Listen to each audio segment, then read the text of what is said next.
Assalamualaikum warahmatullahi wabarakatuh. Alhamdulillahirabbil alamin. Wassalatu wassalamu ala asyrafil anbiya'i wal mursalin sayyidina Muhammadin wa ala alihi wa sahbihi ajma'in. Subhanaka la ilma lana illa ma 'allamtana innaka antal alimul hakim. Wala haula wala quwata illa billahil aliyil azim. Qala rabbi shrah li sadri wa yassir li amri wahlul 'uqdatam min lisani yafqahu qawli. Qala Allah Ta'ala fi kitabil aziz, a'udzu billahi minasyaitonir rajim. Al-yawma akmaltu lakum dinakum wa atmamtu 'alaikum ni'mati wa raditu lakumul Islam madina. Wa qala Rasulullah sallallahu alaihi wasallam, al-Islamu ya'lu wa la yu'la 'alaihi. Shadaqa Rasulullah sallallahu alaihi wasallam. Terima kasih kepada yang berbahagia pengacara, ustaz pengacara majlis pada malam ini. Yang dimuliakan, yang berbahagia Datin Seri, isteri kepada Yang Amat Berhormat Datuk Seri Menteri Besar Kedah. Teman-teman, sahabat-sahabat saya yang berhormat, Tan Seri, Datuk Seri, Datuk, dan khususnya kepada ahli-ahli panel pada malam ini yang sebahagiannya sudah lama saya tidak berjumpa. Walaupun kita duduk tidaklah jauh antara satu dengan lain, tapi oleh kerana tugas dan berbagai-bagai lagi halangan dan rintangan untuk bertemu, agaknya malam ini pun merupakan satu pertemuan yang saya menganggap tuan-tuan dan puan, insya-Allah inilah pertemuan tuan-tuan kasihkan Allah. Kita bertemu kerana kita sayangkan Allah. Kita berpisah pun kerana kita sayangkan Allah. Rajulani tahabba fillah ijtama'a alaih wa tafarraqa alaih. Saudara, bersama dengan kita yang berhormat Datuk Seri Tuan Ibrahim Tuan Man, sahabat lama saya tuan-tuan, lama dah. Berkali 40 tahun biasa dalam forum, dalam majlis-majlis. Begitu juga sahabat yang kedua Profesor Dr. Redwan T. Abdullah, tuan-tuan dan puan, ya, yang bersama-sama dengan kami di mana-mana juga seluruh pelosok negara ini tuan-tuan dan puan, ya. Kita dah jajah daripada Perlis sampailah ke Johor, Sabah, Sarawak, bahkan membawa kita ke Singapura, ke Brunei. Dan bagi saya, tuan-tuan, pernah juga kita berforum yang sama di London, di Amerika, di Australia dan sebagainya, membawa isi kandungan konten forum perdana Ihwal Islam itu sendiri. Alhamdulillah. Saudara, malam ini kita akan membincangkan satu tajuk. Tajuk ini pada setengah orang dah klise, tuan-tuan dan puan, ya. Tetapi tuan-tuan, tajuk ini relevan hari ini, relevan besok, relevan tulat, relevan bila malakal maut mencabut nyawa kita nanti, dan relevan bila kita menjawab soalan muka dan akhir, bila tuan-tuan dan saya berada di alam barzah nanti, insya-Allah. Saudara, tajuknya ialah kita sejahtera di dunia dan sejahtera di akhirat. Rabbana atina fid dunya hasanah wa fil akhirati hasanah wa qina adzabannar. Tuan-tuan sebutkan, saya sebutkan. Dan malam ni kita nak kupas, tuan-tuan, isu apa isu sebenarnya. Kenapa, tuan-tuan, dalam keadaan kita hari-hari kita mengaminkan, mendoa, didoakan, diaminkan daripada subuhnya, zuhurnya, asarnya, maghribnya, isyaknya, subuhnya balik. Tapi apa yang tinggal kepada kita, tuan-tuan? Saya nak tanya kepada tuan-tuan, nak tanya kepada diri saya sendiri. Nak tanya kepada anak-anak kita yang kita pimpin dalam rumah tangga kita. Nak tanya isteri-isteri kita dan tanya suami-suami kita. Nak tanya jiran tetangga kita. Setakat mana sebenarnya manifestasi yang apa yang kita baca, apa yang kita aminkan itu sudah dimanifestasikan dalam hidup kita. So, saudara, itulah yang nak dibincangkan. Sebenarnya, tuan-tuan, mesti bagi kita lebih kurang performa ataupun dia punya skeletal untuk menjawab, tuan-tuan dan puan, menyoal dan menjawab. Saya minta maaf, tuan-tuan dan puan. Saya tak pandai begitu, tuan-tuan, ya. Bila kami berforum, tuan-tuan, ya, dulu dengan Profesor Datuk Harudin Allahyarham, Ismail Qamus, Datuk Isyak Barum dan sebagainya. Tak pernah, tuan-tuan, tak pernah yang saya ingat kita duduk bincang-bincang, ini soalannya kamu jawab, ini soalannya saya soal, ini soalannya kamu jawab. Tak ada, tuan-tuan. Berilah kami kebebasan, insya-Allah. Kebebasan apapun malam ini masih dalam bingkai. Kita membincang Rabbana atina fid dunya hasanah wa fil akhirati hasanah wa qina adzabannar. Permulaannya nak pergi kepada yang berhormat Datuk Seri Tuan Ibrahim Tuan Man. Ustaz, ya, ialah tajuk malam ni sangat-sangat signifikan. kepada diri signifikan, kepada keluarga signifikan, kepada komuniti signifikan, kepada masyarakat yang lebih luas signifikan, kepada negeri, kepada negara dan seluruh umat sangat-sangat signifikan. Tetapi kita sudah tadi mengaminkan. Daripada kecil-kecil lagi yang saya ingat.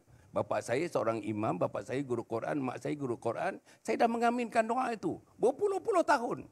Saudara, tetapi apa yang tinggal kepada kita? Ustaz, saya nak Ustaz permulaan ini, Sultan letakkan di mana letaknya.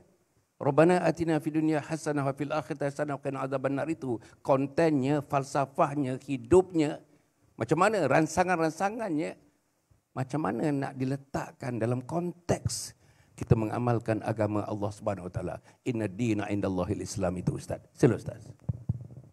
Bismillahirrahmanirrahim. Assalamualaikum warahmatullahi wabarakatuh. Dewi Kormat, tuan-tuan sekalian. Tok Hasan, macam disebut adalah pengurusi forum sahabat saya. Saya mula-mula dia ingat Ustaz Ridwan, malah ni Ustaz Ridwan T, Dr. Ridwan T jadi pengurusi. Sebab dua-dua ni jadi pengurusi bila awak Islam. Saya tak pernah jadi pengurusi lah. Ya. Tiba-tiba kekal pengurusi lama. Pengurusi lama ni tuan-tuan, kita bincang soalan, naik atas pentas dan dia nak share soalan tak tahu ke mana, kita bincang tak tahu ke mana. Macam itulah. Ya. Ini pengalaman Dr. Hasan, alhamdulillah.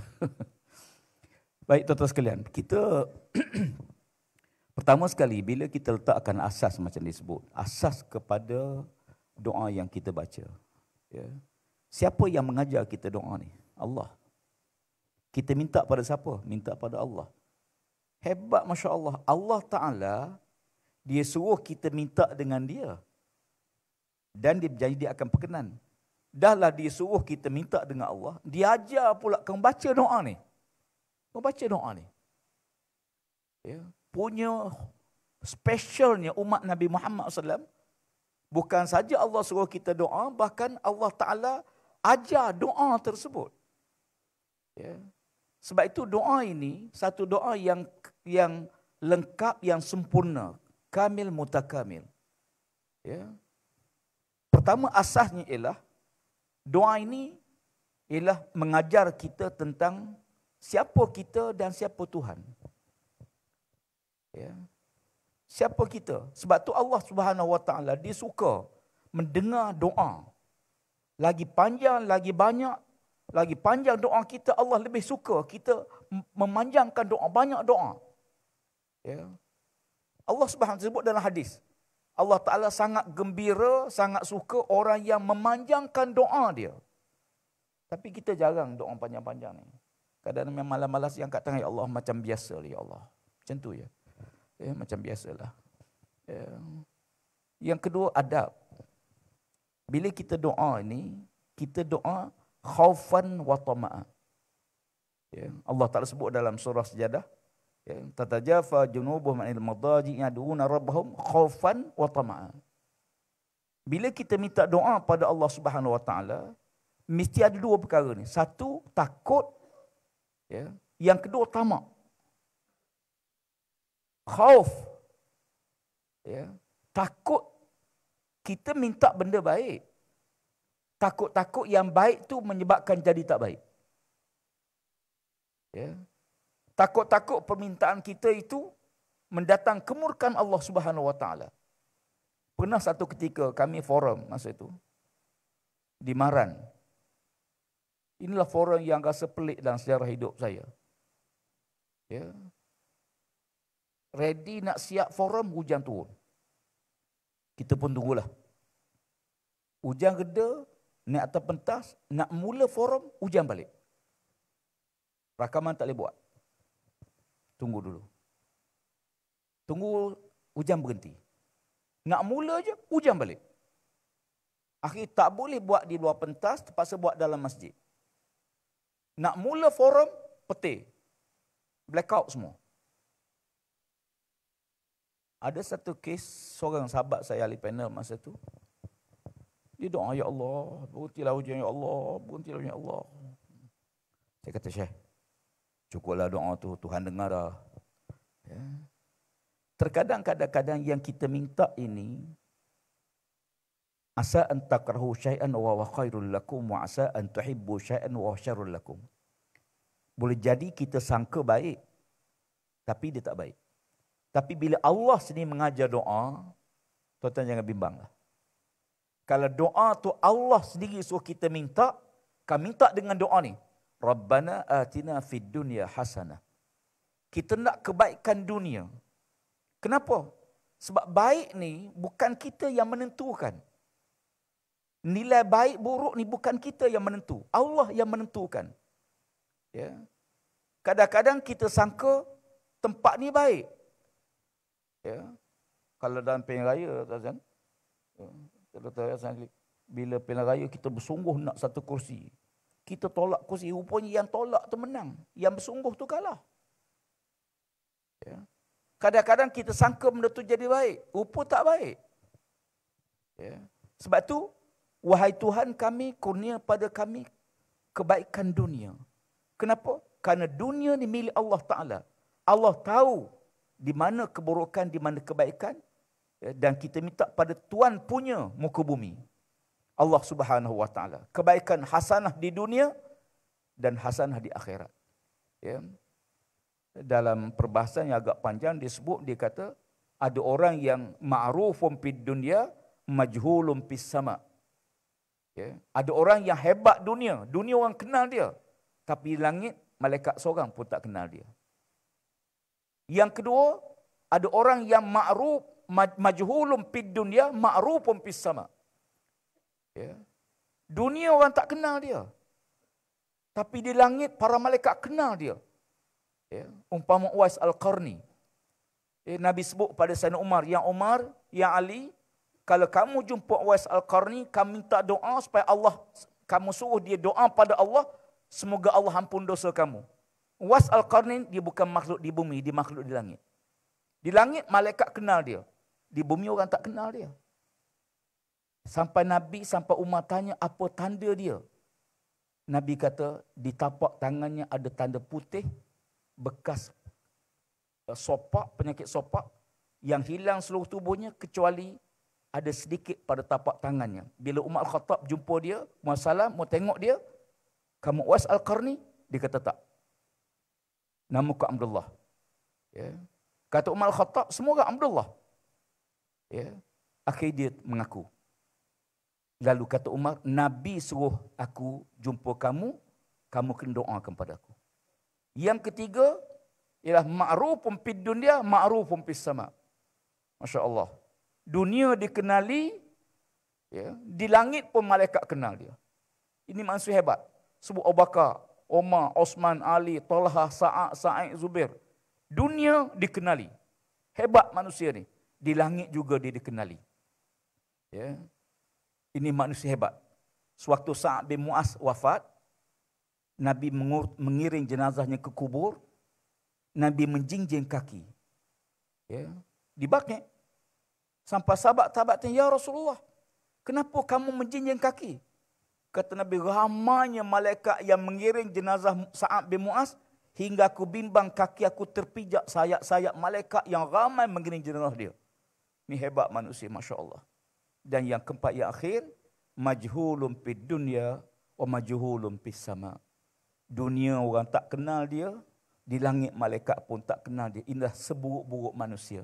Kita nak yang tadi, iaitu hebat dunia si Allah Subhanahu Wa Taala, menyumbang bakti pada masyarakat, kepada agama Allah.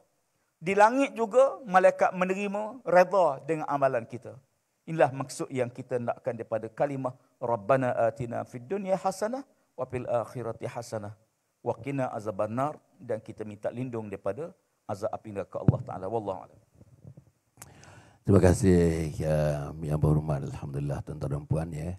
Pengajaran yang kita dapat tadi di hujungnya tuan-tuan dan puan, insya-Allah dengan izin Allah Subhanahu Wa Taala, dengan usaha yang kita lakukan setiap hari, setiap malam, setiap siang, supaya kita ni tuan-tuan dan puan disebut oleh manusia dunia dan disebut oleh makhluk yang bernun di langit, di biru, di mana tuan-tuan dan puan. Insya-Allah inilah sebenarnya pilihan dari tempat pilihan tadi yang disebutkan oleh yang berhormat ni. Kita nak pergi kepada Profesor Dr. Ridwanti. Profesor, kita nak bagi tahu para penonton, ini live ni tuan-tuan, Saya rasa Facebook pun live, saya tak tahulah TikTok live atau tidak live. Tetapi kita sedang berforum perdana di Mentalun Alustar ni. Alhamdulillah tuan-tuan dan puan, saya harap tuan-tuan bersama-sama dengan kita daripada awal tadi sampai pertengahan sampai akhirnya. Mari kita bersama-sama membincangkan tajuk yang sangat penting untuk tuan-tuan, untuk saya dan untuk semua umat Muhammad sallallahu alaihi wasallam.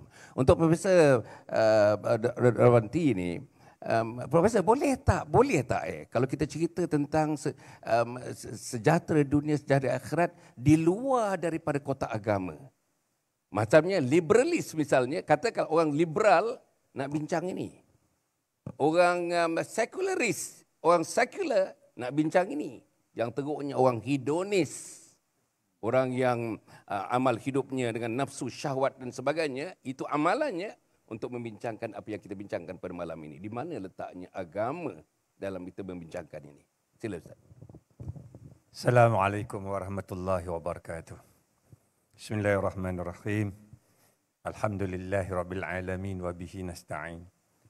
Saudara pengurusi forum perdana Ehwal Islam pada malam ini, Datuk Hasan Ali, terusnya gandingan panel kita yang berhormat Datuk Ustaz Tuan Ibrahim Tuan Man, tidak dilupakan yang bahagia, yang amat berbahagia isteri kepada Menteri Besar Negeri Kedah. Seterusnya panel forum perdana yang yang bersama kita dulu, Datuk Najmi, lama tu. Ini kenangan-kenangan indah yang tidak boleh dilupakan. Di bawah kita ada Datuk Seri Syahdan Kasim pun datang juga pada malam ini. Tadi satu flight dengan saya tadi. Ustaz Tamizi ada di sini dan juga pimpinan-pimpinan negeri yang tak sempat saya sebut pada malam inilah. Saya merafakkan rasa syukur kepada Allah Subhanahu Wa Taala kerana dengan izinnya kita dapat dipertemukan pada malam ini. Lama dah kita nak bertemu dengan otai-otai forum perdana ni. Dikala TV pada hari ini menolak otai-otai ini. Saya tak boleh lupa sikitlah kan. Sebab berkaitan dengan sejahtera ni, bagaimana kita nak dapatkan kesejahteraan ini kalau kita menolak ilmuan-ilmuan sebegini ni. Saya minta maaf lah tuan-tuan, cerita sikitlah.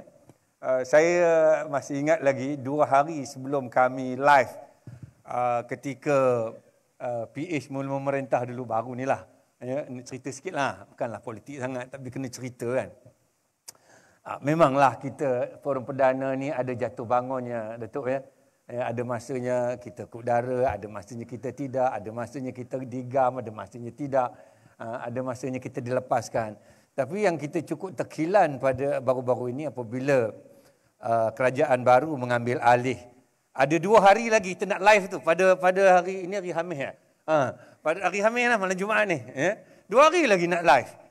Ketika itu baru je, tak sampai 2 minggu PH memerintah. Iklan semua dah keluar dah. Poster semua dah keluar dah. Pada hari Selasa tu dapat panggilan daripada sahabat-sahabat kita daripada penerbit RTM lah, mengatakan bahawa dia terpaksa gugurkan saya sebab ada arahan daripada pihak atas.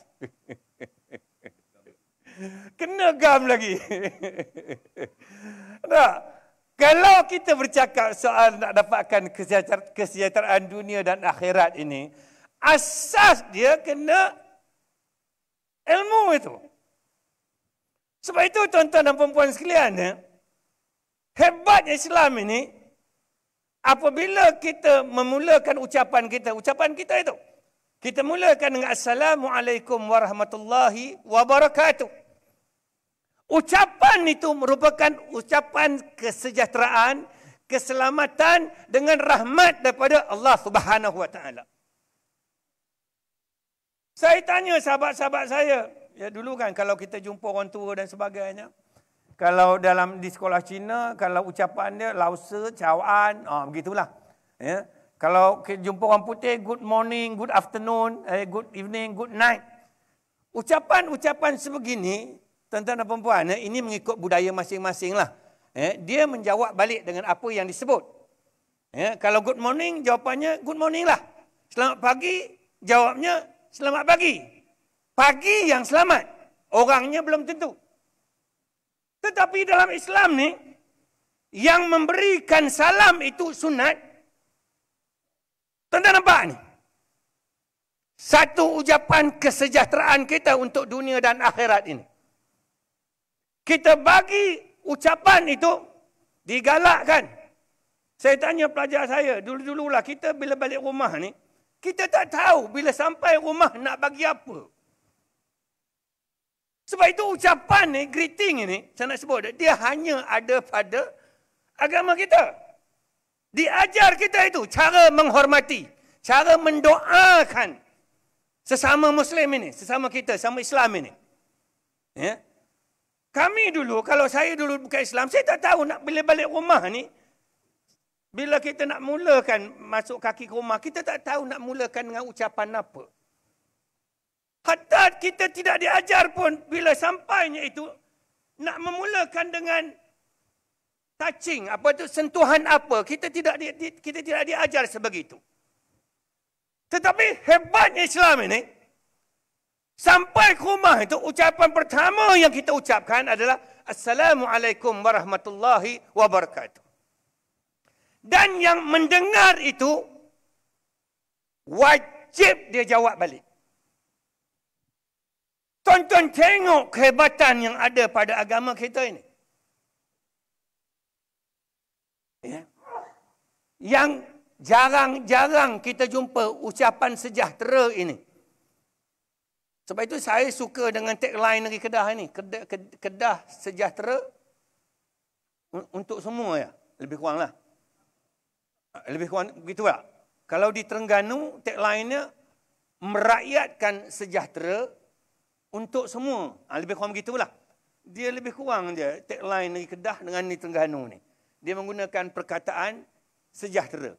Ya. Masuk satu masak. Iyalah kot. Satu kapal.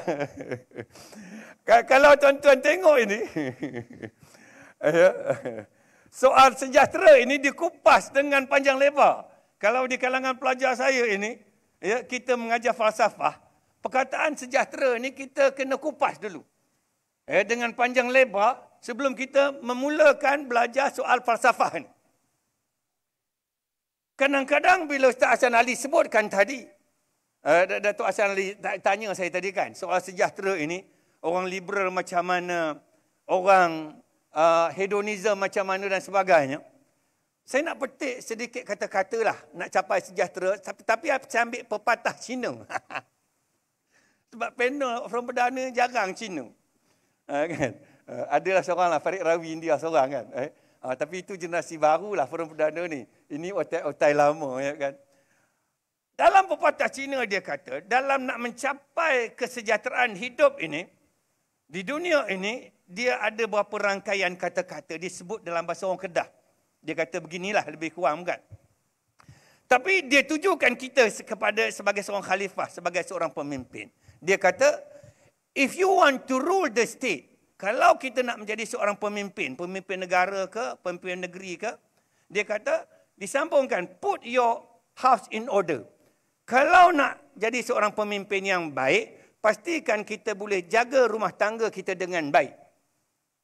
Nak pastikan rumah tangga dapat dijaga dengan baik, to put your house in order, dia kata, first, cultivate yourself morally. Nak pastikan kita boleh jaga rumah tangga dengan baik, pastikan diri kita baik. Ya? To cultivate yourself morally, nak pastikan diri kita baik, dia kata, put your heart right. Pastikan hati kita baik. Kemudian disambung lagi dengan kata-kata yang terakhir, to put your heart right, you must be sincere. Kan? Nak pastikan hati itu baik, asasnya mestilah dengan sifat ikhlas. Jadi bila kita nak bahaskan soal sejahtera dunia, sejahtera akhirat ini, ya, sama ada kita liberalis ke, kita hedonis ke dan sebagainya, asas yang paling penting dalam kehidupan kita, tuan-tuan dan puan-puan sekalian, mestilah ikhlas. Dalam konteks kita sebagai seorang Islam ni, hidup kita mesti ikhlas. Apa yang kita buat ni kerana Allah Subhanahu wa Ta'ala. Hari ini masalah yang melanda negara kita ini sebab soal keikhlasan ini sudah hilang daripada diri kita. Ya. Ini masalah kita, tuan-tuan. Bagaimana kita nak dapatkan kesejahteraan dunia dan akhirat ini? Kalau asas sebegini ini kita tidak jaga. Sebab itu kadang-kadang kita tengok hari ini, ya, manusia pada hari ini. Tuan-tuan perhatikan. Ya. Saya bila bercakap soal ikhlas ini, tuan-tuan, minta maaf lah. Ya. Di kalangan kita pada hari ini, kalau tuan-tuan perhatikan, ya, kenapa dan mengapa hari ini kita berada dalam keadaan yang begitu haru biru, kacau bilau. Seolah-olah kita tidak berada dalam keadaan yang sepatutnya. Bagaimana kalimah sejahtera itu. Ya. Kalau kita bahaskan di kalangan kita ini dan dapatkan sejahtera ini, paling kurang ada 4 perkara. Pertama kita bahaskan di kalangan. Di kalangan inilah kalau saya mengajar kat pelajar saya, mengajar falsafah ini, ada 4 perkara nak dapatkan sejahtera ini. Pertama dia kata jaga, dia ada 4, disebut sebagai Jerry. J, jaga jasmani. Kemudian E, jaga emosi. Kemudian disebutkan R, jaga rohani. Dan yang seterusnya, I yang seterusnya, jaga intelek kita.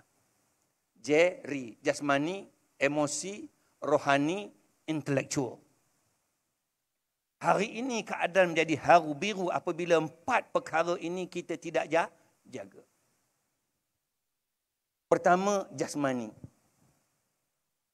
Tuan-tuan dan puan-puan sekalian, saya mintalah sebagai seorang pemimpin pada hari ini kita doakanlah pemimpin-pemimpin yang depan kita ni, terutama yang berhormat Datuk Tuan Ibrahim, Datuk Seri Syahidan Kasim, kemudian YB Ustaz Tamizi dan sebagainya. Kita harapkan pejuang-pejuang, pemimpin-pemimpin kita yang bercakap di parlimen ini, ya, mereka mempunyai kekuatan, kesejahteraan dari segi jasmaninya supaya mereka boleh terus berjuang dan terus memperkatakan perkara yang benar di parlimen. Kita harapkan begitu, tuan-tuan. Jadi saya harapkan jaga jasmani kita. Pastikan penyakit 3 serangkai itu tak datang. Kalau boleh malam-malam elakkan makan. Saya dah bagi tahu dah, tuan-tuan ni. Kan? Kalau boleh lepas maghrib tu kunci mulut dah, tak usah makan. Minum tak apa. Kalau boleh kurangkan makan nasi. Bukan? Sebab nasi ini bila masuk badan jadi gula sebab dia karbo. Kurangkan racun iaitu gula. Kan? Kalau tuan-tuan nak panjang umur ni, tuan-tuan kena amalkan benda macam ini. Saya tak tahu antara otak-otak perdana ni mana yang akan mati dulu. Tapi ikut umurnya Datuk Asal juga. Kalau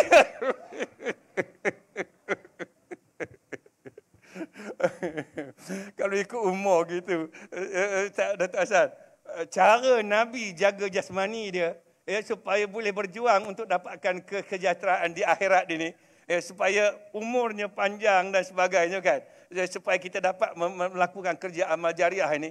Tuan-tuan tengok ya, kajian sains membuktikan. Tuan-tuan tengok kenapa apabila Nabi makan ketika perut kosong, Nabi mendahulukan buah. Kajian sains membuktikan, ini saya nak sebut tuan-tuan ni sikit je. Kajian sains membuktikan bahawa ketika perut kosong, ketika berbuka puasa, benda yang paling baik masuk ke perut ketika perut kosong adalah buah. Dan Nabi ajar kita tu. Sebab ketika perut kosong, dia memerlukan benda-benda yang lembut, yang mudah hadam. Dan benda itu terdapat pada buah. Pertama, buah sifat dia manis. Manis ni akan menurunkan selera. Sebab itu bila tuan-tuan buka puasa, ambil benda manis, selera turun. Ini kajian sains.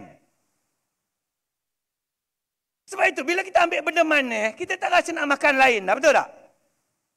Nombor dua, buah ni sifat dia fiber base, dia fiber, dia mudah dihadap. Ketiga, dia alkaline. Ya, keempat, dia raw, dia mentah.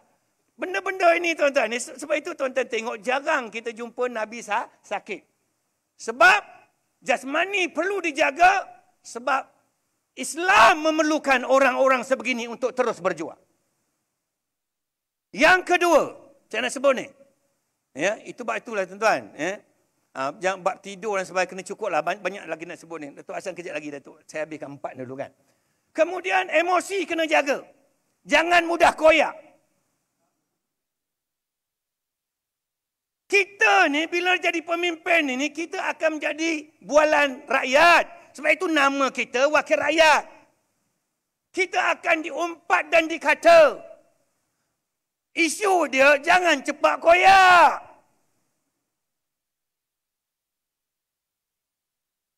Ini tak ada kerja lain, sikit-sikit saman. Saya ingat lagi, masa Allah, sebut sikit nanti dia politik pula kan. Masa ya apa tu, Tun Dr. Mahathir jadi Perdana Menteri dan sebagainya kan. Apa yang orang tak kata pada dia kan? Macam-macam orang kata. Tapi sifat seorang negarawan ni tuan-tuan, dia tahu sebagai seorang pemimpin, dia akan dikata diumpat oleh rakyat. Kalau tuan-tuan nak ambil kata umpatan rakyat, berapa ribu orang, juta orang nak saman ni. Sebab itu, ya, pemimpin ni dia kena jaga emosi dia. Supaya jangan cepat koyak ni. Bukan? Kalau tuan-tuan pilih jadi pemimpin dah, bersedialah untuk diumpat dan dikata. Yang pentingnya apa selepas itu? Betul tak? Saya balik kepada apa pepatah Cina sebutkan tadi.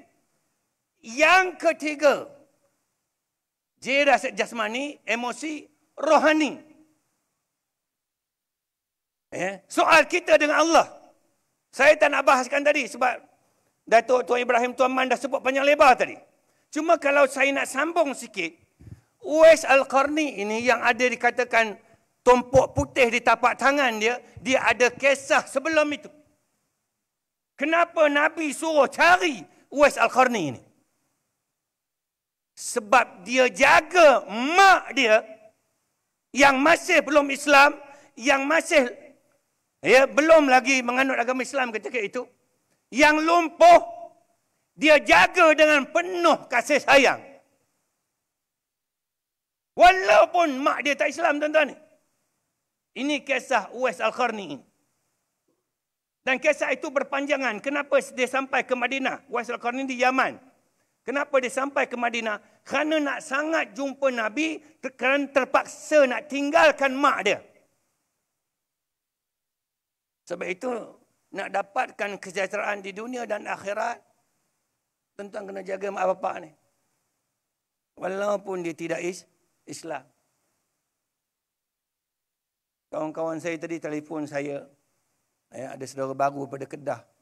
Yang saya Islamkan berapa puluh tahun dulu, lupa dah. Tiba-tiba telefon dia kata malam ni ada kat Dewan Mentah. Saya kata ada forum, saya kata ada nak datang ke datang. Takut ada dah di belakang tu. Pesanan kita kepada dia dulu, apabila kita telah memeluk agama Islam, jaga mak bapak kita. Ini tuntutan agama kita, tuan-tuan. Itu dia ada kisah Uwais Al-Qarni kalau saya nak sambung tentang bab rohan. Dan yang seterusnya, saya bagi 4 je lah. Jaga intelek kita. Bukan. Jaga minda kita ini. Supaya orang nampak kita benar-benar sebagai seorang pemimpin, seorang negarawan. Paling kurang pun kalau tidak menjadi negarawan, kita menjadi negeriwan. Tu. Kalau tak boleh pun jadi daerahwan. Tapi jangan jadi macam cendawan, tuan-tuan. Kita bila jadi pemimpin ni, bila bertaraf menteri dan di atas lagi Perdana Menteri, apabila kita dipilih ini, kita negarawan ini, tuan-tuan kena ingat itu. Apabila kita dipilih dalam pilihan raya, kita kena menjaga semua rakyat, semua negeri tanpa mengira latar belakang. Itu baru layak dinamakan negarawan. Kalau tidak, negeriwan pun tak layak. Daerahwan pun tidak layak.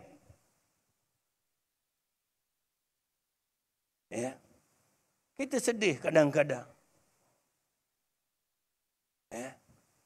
Terutama dekat negeri Kedah ni lah. Memang kadang-kadang payah. Isteri saya orang Sungai Petani. Nak ceritanya lah. Jadi kita, bila berlaku keadaan sebegini di Kedah ni, kita terasa juga kan. Kenapa? Ada negeri-negeri yang dianaktirikan, disisihkan dan sebagainya. Apa salah rakyat? Tuan-tuan dan perempuan sekalian, kalau kita nak melihat sedikit pada sejarah, apabila terbentuknya Persekutuan Tanah Melayu, melibatkan 3 negeri Selat, negeri-negeri Melayu bersekutu dan negeri-negeri Melayu tidak bersekutu. Saya nak sebut tuan-tuan sikit ni. Negeri-negeri Melayu tidak bersekutu dan negeri-negeri Melayu bersekutu, dia ada raja masing-masing. Dan negeri ini boleh menjadi sebuah negara sendiri. Sebab dia ada raja dan pemimpinnya. Sikit je lah. Sikit bukan. Kenapa dan mengapa raja-raja Melayu bersetuju untuk menyerahkan kuasanya membentuk Persekutuan Tanah Melayu? Kalau tidak dulu, Kelantan satu negara, Terengganu satu negara, Kedah satu negara. Ini cerita sikitlah, sejarah sikit, sebab bidang saya ni bidang politik dah tu. Nak cerita sikit kan, tapi jangan buat laporan polis pula lepas ni. Itu dia.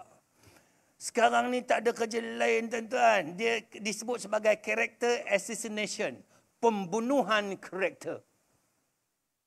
Apabila sesuatu perkara dibangkitkan, contoh, saya nak sebut ni. Datuk, sikit lagi Datuk. Dalam perbahasan ilmu ni tuan-tuan, dalam usaha kita nak mencapai kesejahteraan dunia dan akhirat ini, dalam konsep perbahasan ilmu, apabila sesuatu perkara dibangkitkan, biar mereka yang dalam bidang pakar sejarah, kalau bidang sejarah, biar ahli-ahli sejarah yang membahaskannya. Baru kena pada tempat dia. Ini semua nak cakap. Betul tak?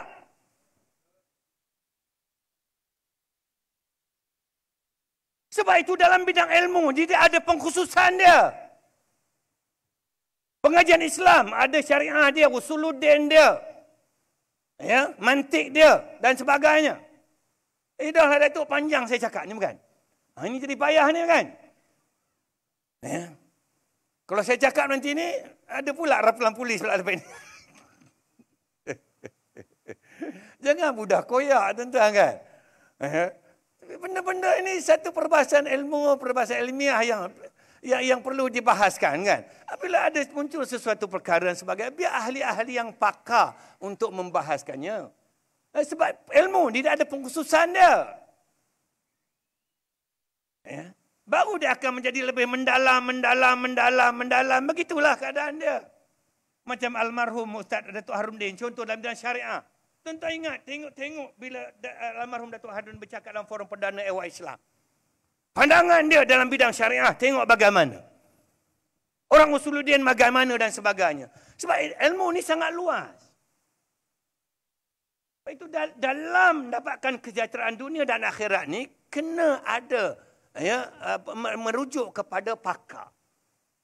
Pakar bidang untuk membahaskannya. Sama juga kalau bidang sejarah, biar pakar sejarah mengulas dengan lebih lanjut. Baru kena. Ini semua dia nak cakap. Akibatnya, semakin banyak cakap, bukan semakin banyak yang betul, tapi semakin banyak yang salah. Saya balik kepada apa yang saya sebutkan tadi. Asas kehidupan ini kalau dapatkan kesejahteraan dunia dan akhirat, ingat kata-kata yang terakhir tadi. You must be sincere. Asasnya mesti ikhlas. Sebab itu kenapa orang liberalism, hedonism dan sebagainya tersasar jauh. Sebab sifat keikhlasan itu dalam membahaskan ilmu Allah Subhanahu Wa Taala ini sudah tidak ada lagi dalam dirinya. Terima kasih, Datuk. Terima kasih Profesor Dr.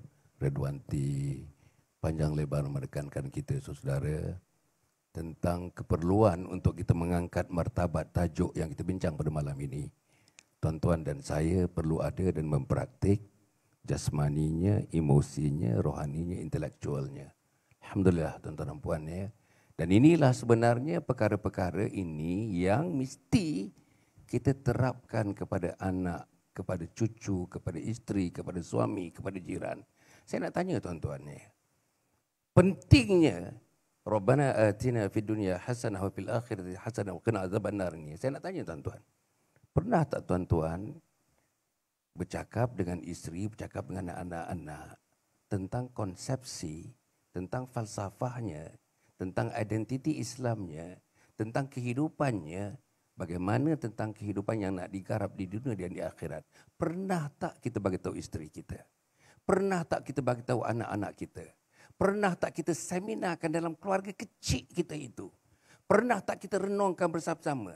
Kena tak kita fikirkan bersama-sama perkara yang sangat penting. Sebab itu tuan-tuan dan puan, dunia akhirat anak-anak kita ni, tuan-tuan pergi, macam saya mempelkatan hampir setiap malam tuan-tuan masjid surau. Tapi nak cari anak-anak umur 13 tahun sampai 20 tahun, tak ada di masjid, tak ada di surau. Macam mana kita nak cerita berjaya di dunia dan berjaya di akhirat? Alhamdulillah yang dikupas oleh profesor tadi. Dan sempat juga profesor kita jadi ahli nujum tuan-tuan dan puan. Dia kata dalam banyak-banyak otak ini saya pergi dulu nanti tuan-tuan. Alhamdulillah. Bagus, itu bagus. Kalau itu betul kata ini main-main aja tuan-tuan. Tapi kalau saya dimatikan Allah Subhanahu Wa Taala, ada syukur di situ. Maksudnya saya berhenti melakukan maksiat di sisi Allah Subhanahu Wa Taala. Tapi saya nampak tuan-tuan dan puan, agak-agak saya pun nak nujum juga pada malam ni. Yang mati dulu Redwanti rasanya. Sebab apa tuan-tuan? Dia dah pakai baju berkabung ni. Warna hitam ni warna berkabung. Dalam budaya mana pun, warna hitam ni warna mati. Dia mati dulu tuan-tuan. InsyaAllah. So, saudara yang bersedia nak pergi kepada Tuan Ibrahim Tuan Rahman ni. Alhamdulillah. Ustaz, tadi Dr. Ridwan dah mengulas. Bagus ulasan dia. Ulasan macam universiti tuan-tuan dan puan. Macam tuan-tuan ini ikut falsafah hari ini. Lecture tentang falsafah tuan-tuan, al-falsafah, inti-inti falsafah, mengajar falsafah dan ahli politik dan sebagainya. Saya nak pergi pada Tuan Man. Ustaz, tadi disebutkan secara jelas atau tak jelas bahawa untuk mendapatkan, untuk menghidupkan, untuk meletakkan dalam hati sanubari, mengalir dalam darah daging kita, Rabbana atina fid dunya hasanah wa fil akhirati hasanah wa qina adzabannar, sekurang-kurangnya mestilah diterapkan kepada 3 perkara, iaitu tiang seri kepada Islam. Aqidah, syariah, akhlak. Saya nak daripada 3 itu nak pergi pada ibadah. Syariah, ibadah. Boleh tak kita nak mencapai dunia berjaya, akhirat berjaya, sejahtera dunia, sejahtera akhirat, tapi tak ada ibadah, tak semayang, tak jaga semayang, tak pergi masjid, tak jaga masjid, derhaka pada Allah, derhaka kepada Rasul, derhaka pada mak, derhaka pada ayah. Boleh tak kita nak mengangkat martabat Rabbana atina fid dunya hasanah wa fil akhirati hasanah wa qina adzabannar itu? Sila Ustaz.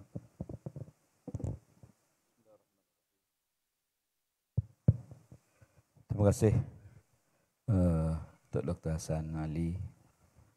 Tuan sekalian, kalau kita lihat pada hadis Nabi SAW, Nabi sebut bu'istu liutammima makarimal akhlak.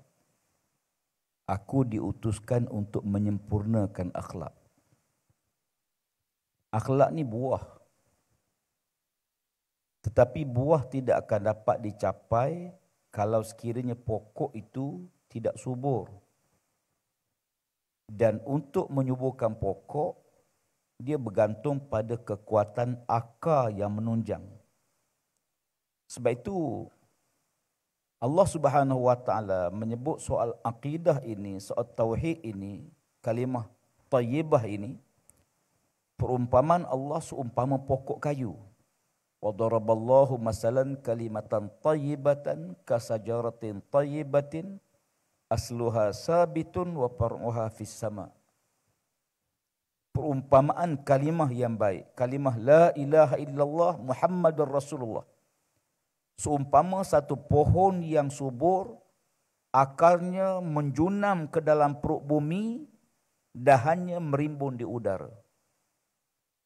Dengan kata lain bahawa, kalau kita nak buah yang baik, pokok yang baik, pertama, benih tu mesti baik. Tapi benih yang baik saja tak cukup kalau ditanam tempat tanah yang tak subur. Tuan-tuan tanam musangking grade A, tanah atas pasir, tak hidup. Tapi tuan-tuan tanam durian kampung di atas tanah yang subur, dia hidup. Cuma dia tidak mengeluarkan musangking lah.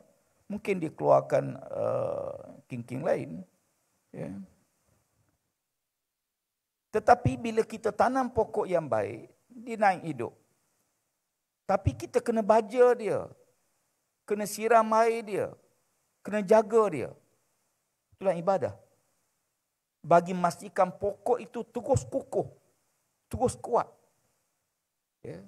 Ada orang tanya, ibadah memperkukuhkan akidah atau akidah memperkukuhkan ibadah? Jawapannya, dua benda ini saling kait-mengait. Dia tak boleh pergi sendiri. Tapi bila kita tanam, kita baja dia, sirai, pokok ni hidup subur. Kena ada pagar dia. Sebab bila pokok subur, musuh akan datang. Ya, mesti ada pagar. Pagar itulah namanya syariat. Yang mengawal pokok tadi supaya jangan dirosakkan oleh musuh. Syariat itulah. Jadi bila pokok bagus, siraman, baja bagus, kita pagar bagus, barulah dapat buah yang baik. Buah yang baik itu Nabi sebut, bu'istu liutammima makarimal akhlak. Aku diutuskan untuk menyempurnakan akhlak. Sebab itu kadang-kadang, bila satu elemen kita tinggal, pokok bagus, syariat Islam tak jalan. Syariat tak berjalan. Syariat dalam ekonomi, dalam berpolitik, dalam undang-undang, dalam kehakiman, dalam semua sistem. Dia kena ada syariat yang mengawal. Ya, sebab itu cabaran besar kita sekarang ni, akidah kita alhamdulillah. Sebab itu bila isu kalimah Allah sebagai contoh. Orang tak semayang pun marah. Ya. Orang yang tak pernah pergi masjid pun marah. Bila masjid dibakar, orang yang tak pernah pergi masjid pun marah. Sebab itu Barat dalam tekanan ke atas dunia Islam, negara Islam, dia kata, kamu jangan bakar Quran mereka. Nanti orang tak pernah baca Quran pun akan marah pada kamu. Tetapi, pisahkan hidup dia dengan Islam. Biar dia jadi seorang Muslim pada namanya, tapi tidak Muslim pada akhlaknya. Tidak Muslim pada ibadahnya. Tidak Muslim dalam politiknya. Dia Muslim pada namanya. Sebagaimana kata Nabi SAW, sayati ala nasi zamanun, la yabqa minal Islam illa ismuhu. Wala minal Qur'ana illa rasmuhu. Masajiduhum amiratun wa huwa harabban minal huda. Hadirin panjang. Kata Nabi, di antara tanda akhir zaman, kamu tidak akan lihat seorang tu kehidupan Islamnya melainkan tinggal nama saja. Wala minal Qur'an illa rasmuhu. Quran hanya tinggal tulisan saja. Ya. Masjid-masjid cantik, tapi jauh daripada petunjuk. Makna masjid tidak mampu menjana pusat kemajuan dalam qaryah, dalam kampung. Masjid tempat pergi semayang, pas semayang balik. Nak kuliah tak boleh. Ustaz tak boleh kuliah. Pensyarah universiti. Saya mengajar beribu. Masjid tak boleh. Pasal apa? Tauliah tak ada. Pasal apa tak ada tauliah? Sebab ahli politik. Kalau macam tu, ya, pemimpin politik paling penting dia yang menjaga tanggungjawab dia untuk menjaga rakyat di bawah kawasan dia. Ya. Sebab tu saya sebut bahawa sekularisme di luar masjid hampir selesai. Tapi sekularisme dalam masjid masih menebal. Ya, masih menebal. Sebab itu jangan pisahkan. Ya. Kita lihat bila nilai ini hilang, akhirnya kata Nabi SAW, masjid cantik, hebat. Tapi tempat pelancong, orang mari ambil gambar. Bukan lagi menjadi pusat bagi kemajuan.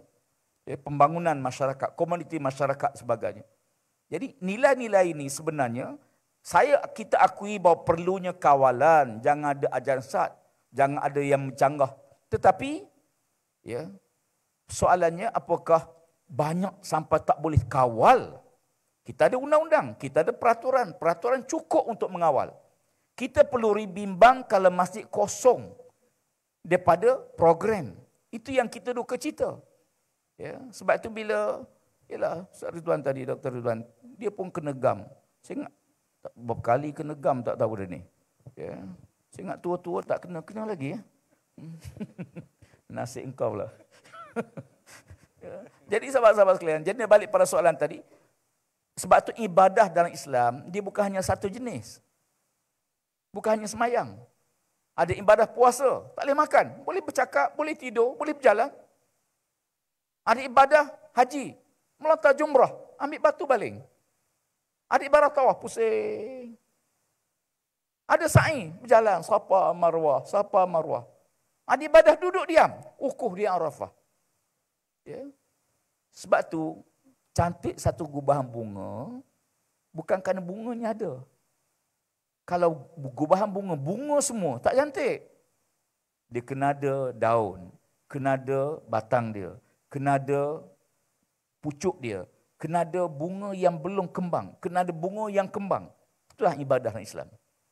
Ya. Sebab tu Allah SWT cuma paksinya duduk pada semayang. Paksi duduk pada semayang. Ya. Bahkan dalam hadis Nabi sebut, ya, akhir zaman nanti, ya, Islam ni akan terungkai satu demi satu. Ikatan Islam akan terungkai satu demi satu. Ya. Bila satu terungkai kata Nabi, maka manusia tak peduli untuk memperkukuhkan balik yang terungkai tersebut. Ya. Lalu ditengok yang lain. Hadis panjang. Ujung hadis yang berkata, awaluha, ya, nuqdil hukmi, awalha as-salah wa akhiruha naqdul hukm au kama qala. Yang pertama terungkap kata Nabi, semayang. Hari ini kalau kita buat survey, berapa ramai anak-anak muda, anak-anak tua yang tak semayang. Satu cikgu di bawah sekolah menengah buat kajian pada pelajar, hampir 40 orang pelajar sekolah menengah. Ya. Tanya, siapa yang tak pernah tinggal semayang? Ada 5 orang. Siapa yang semayang paling banyak tinggal? Subuh. Ya. Ada yang semayang, tapi nak jaga istiqamah dengan semayang. Ibadah tu semayang. Semayang ni keras. Sebab tu Allah Subhanahu Taala, Nabi SAW kaitkan semayang tu dengan, ya, inna salata tanha anil fahsya'i wal munkar. Sembahyang tu boleh mencegah perbuatan keji dan munkar. Bila semayang ditinggal, perbuatan keji dia akan buat, mungkar dia akan buat. Dua-dua akan masuk. Ya. Sebab asas tu tak ada. Ya. Maka kan itu, balik pada persoalan tadi, bahawa bagi membina sebuah matlamat sejahtera, sejahtera tuan-tuan tak akan dapat sejahtera, melainkan kita berada atas landasan yang Allah Ta'ala atur pada kita. Jangan terkeliru dengan orang yang nampak kaya hebat. Ada orang menjangka kalau dia kaya, dia bahagia. Lalu dipulun harta. Ternyata dia dapat harta, rumah tangga dia porak-peranda. Ya, dia jadi lebih teruk daripada sebelum. Ya, sebelum itu. Ada orang ingatkan pangkat. Bila dapat pangkat besar, maka dia akan bahagia. Dia berusaha. Ternyata bila dapat pangkat besar, pangkat tu sebenarnya tidak membahagiakan dia. Ya. Sebab tu bahagia, bila mana kita buat sesuatu yang kita rasa kita dekat dengan Tuhan, kita hampir dengan Allah Ta'ala, setiap ibadah kita buat, amalan kita buat, kita rasa bertambah dekat dengan Allah Subhanahu Wa Ta'ala. Untuk penutup, satu malam, Khalifah Harun Ar-Rashid, ini sebut dalam sebuah buku, kalau tuan-tuan baca buku ni bagus, ya, nama bukunya Islam Antara Ulama' dan Pemerintah, Al-Islam Bainal Ulama' wal Hukam. Ditulis oleh Dr. Abdul Aziz Al-Badri, Al-Syahid, seorang Sunni, berasal pada Iraq, mati di tali gantung, dan beliau ni bukan Syiah, dia Sunni. Dia menulis apa yang dia perjuang, akhir dia mati dengan apa yang dia perjuangkan. Dr. Aziz Al-Badri dalam bukunya menceritakan tentang beberapa kisah-kisah yang menarik dalam sepanjang kepimpinan ulama-ulama berdepan dengan pemimpin. Ada pemimpin yang sangat bertakwa pada Allah. Beruntung pemimpin ini bila dapat ulama yang sangat takut dengan Allah Ta'ala. Dia tak takut pada khalifah. Dia tak takut pada pemimpin. Antaranya ialah Khalifah Harun al-Rashid. Satu malam, Harun al-Rashid sedang beribadah pada Allah. Tapi dia rasa kosong. Dia rasa tawar. Jauh dengan Allah Ta'ala. Kita tahu kita dekat dengan Tuhan atau jauh dengan Tuhan. Kadang-kadang kita istighfar astagfirullahalazim, kosong dia. Tak rasa pun pada hati kita. Kadang-kadang kita menyebut subhanallah, subhanallah, tak rasa pun. Ya. Tapi kadang-kadang ada masa kita rasa dekat dengan Tuhan. Alhamdulillah, astagfirullah, kita rasa dekat, rasa terjejak di hati. Tapi Harun al-Rashid satu hari dia rasa jauh dengan Allah Ta'ala. Apa dia buat? Dia pergi jumpa Fudail bin Iyad. Fudail bin Iyad ialah qadi besar di zaman dia. Fudail ni asal ketua penyamun, tuan-tuan, ketua perompak. Bertobat pada Allah jadi ulama besar, jadi qadi besar. Malam itu Harun al-Rashid nak pergi minta nasihat daripada Fudail bin Iyad. Lalu dipanggil pengawal dia untuk iring dia lah, escort dia. Fudail bin Iyad, dia tengok lampu cerah menuju ke rumah dia. Dia tengok lampu ni, dia kata ini khalifah. Macam itulah kalau lampu poleh banyak apa semua tu, ini nak bagi soal siasat. Ya. Jadi bila lampu banyak mari, lampu cerah, dia kata ini khalifah. Apa dia buat, tuan-tuan? Dia padam semua lampu dalam rumah dia. Masya Allah, kita kalau pemimpin datang, tambah lampu lagi. Dia padam semua lampu dia, dia tunggu depan pintu rumah. Fudail sampai beri salam dan dijawab salam Fudail. Lalu Fudail bin ulur tangan, Harun al-Rashid ulur tangan, dia pun sambut. Tatkala mana Fudail bin Iyad memegang tangan Harun al-Rashid, dia rasa lembut tangan khalifah. Ialah tangan khalifah, bukan tangan yang bajak ladang, bukan tangan yang kait sawit, bukan tangan yang motong getah. Ya, Masya Allah. Ya, lembut tangan khalifah. Apa kata Fudail? Alangkah baiknya kalau tangan yang lembut ini tidak dihumban ke neraka oleh Allah di akhirat nanti. Masya Allah. Alangkah baiknya kalau tangan yang lembut ini tidak dihumban ke neraka oleh Allah di akhirat nanti. Menangis Harun al-Rashid. Terus menangis. Bila khalifah menangis, menteri pengiring dia menegur Fudail. Dia tegur Fudail. Hei Fudail, sepatutnya kamu gembirakan khalifah. Khalifah datang ke rumah kamu. Bukan kamu datang ke istana khalifah. Apa kata Fudail bin Iyad? Hei Harun, siapa dia ni? Siapa ni? Kata Rashid, dia menteri pengiringku. Dia menteri pengiringku. Apa kata Fudail? Hei Harun, berhati-hati kamu dengan menteri macam ni. Dia mungkin menyenangkan hati kamu dunia, tapi dia tak boleh tolong kamu nanti di akhirat. Ya, yang jenis mengampu, puji tak salah. Ya, tapi biar berpada-pada. Ini kadang-kadang puji melampau-lampau. Ya, ibarat kereta tayar pancit, memang kena jet sikit. Jet sekadar buang tayar cukuplah. Ini jet sampai terbalik kereta. Oh, pemimpin cakap, ini kena siasat, terus ambil tindakan. Tengok dulu. Dia ada fakta. Ialah yang betul-betul lah, yang salah kita kena tegur. Lalu Harun al-Rashid, Fudail jemput Harun masuk rumah dia. Masuk dalam rumah, tengok gelap rumah tu.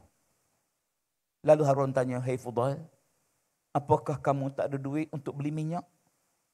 Ya, minyak pelita tak ada ke? Tak ada duit nak beli minyak?" Masa tu minyak murah lagi. Ya. Masa tu murah lagi minyak. Ya. Apa kata Fudail bin Iyad? Hei Harun, sengaja aku padam pelita dalam rumahku. Kerana aku tengok kamu sentiasa berada cerah siang dan malam. Siang hari, rumah kamu, istana kamu cerah dengan matahari. Malam hari cerah dengan lampu-lampu. Aku bimbang kamu lupa waktu gelap dalam kubur kamu nanti. Masya Allah. Kata Fudail pada Harun, "Hei Harun, aku bimbang kamu lupa waktu gelap kamu dalam kubur nanti." Harun al-Rashid terus menangis. Akhirnya dia kata, marilah kita balik. Cukuplah 1-2 nasihat fudal menyebabkan aku rasa dekat dengan Allah Subhanahu Wa Taala. Kita perlu kawan-kawan macam ni. Kita perlu penasihat macam ni, tambah-tambah pemimpin. Ya, kita perlu supaya mereka nasihat kita, menjaga nasihat yang baik. Kita lupa semayang, lupa zikrullah, pagi ni hari ni tak selawat lagi. Kita ingatkan, khairul ashabi man iza zakarallahu anaka wa iza nasita zakaraka, kata Nabi SAW. Kawan yang paling baik ialah kawan yang saya ingatkan pada kamu. Bila kamu lupa, dia peringatkan kamu. Hari ni selawat ke belum? Hari ni baca Quran ke belum? Hari ni sedekah ke belum? Ya, dia peringatkan kita. Ya. Jadi kita perlu sahabat yang begini. Bila kita lalai, cuai, ya, maka dia peringatkan. Hari ni tak sembahyang sunat lagi. Hari ni kita tak sedekah lagi. Kan ada 3 benda yang wajib kita buat tiap-tiap hari. Pertama, jangan tinggal Quran setiap hari. Jangan tinggal Quran setiap hari. Ya, kawan kita tanya, hari ni dah baca Quran ke belum? Allah, belum lagi. Baca. Ya. Yang kedua, setiap hari kena bersedekah. Jangan tinggal sedekah. Jangan tinggal sedekah. Sedekah ni macam denak. Kalau tuan panggil burung wak-wak, tuan buat denak, tuan diam. Biar denak yang panggil. Tapi kalau tak ada denak, kita jadi burung wak-wak tu. Oh, nyanyi tuan-tuan, duk kuah, kuah, kuah, kuah. Ya. Jadi sedekah ini dia mengundang keberkatan, mengundang rezeki, mengundang keampunan Allah. Yang ketiga, selawat kepada Nabi SAW. Jangan tinggal sekurang-kurang 100 kali sehari. Malah sangat 10 kali pagi, 10 kali petang. Dan banyak lagi lah amalan-amalan yang baik. Termasuklah ibadah-ibadah yang khususiyah, ya, yang kita kena jaga amalan masing-masing. Mudah-mudahan dia jadi pemangkin, penguat kepada iman kita, akidah kita. Wallahualam. Terima kasih yang berbahagia, yang berhormat Datuk Tuan Man, Tuan Man, saudara yang menjelaskan kepada kita betapa pentingnya 3 perkara yang sangat merupakan lebih daripada pokok kepada Islam ini. Akidah, syariah dan akhlak. Dan yang diulas agak panjang tadi tentang ibadah. Saudara, saya nak sikit sebutkan tadi tentang apa ni. Satu masa dulu, yang baru-baru saja tuan-tuan nampak kira dalam 4 bulan yang lalu. Saya berada di satu tempat di tengah-tengah semenanjung ni. Tak mau sebut negeri mana tuan-tuan. Saya diminta memberikan satu ceramah motivasi kepada lebih kurang dalam 120 orang guru. 86 orang guru, termasuklah pekerja-pekerja sekolah itu dalam 8 orang. Adalah dekat-dekat dengan 190 dekat 200 orang, gitulah akhirnya. Saudara, habis kerja kita berforum makan tengah hari. Saya duduk dengan pengetua, sebelah tu pengetua, duduk makan dengan pengetua. Apa pengetua kata? Dengan inisiatif ada 3 orang ustaz di sini, pelajar-pelajar dibagikan kepada 3 kategori. Hal mengenai sembahyang. Kategori yang pertama dikatakan yang boleh bersembahyang.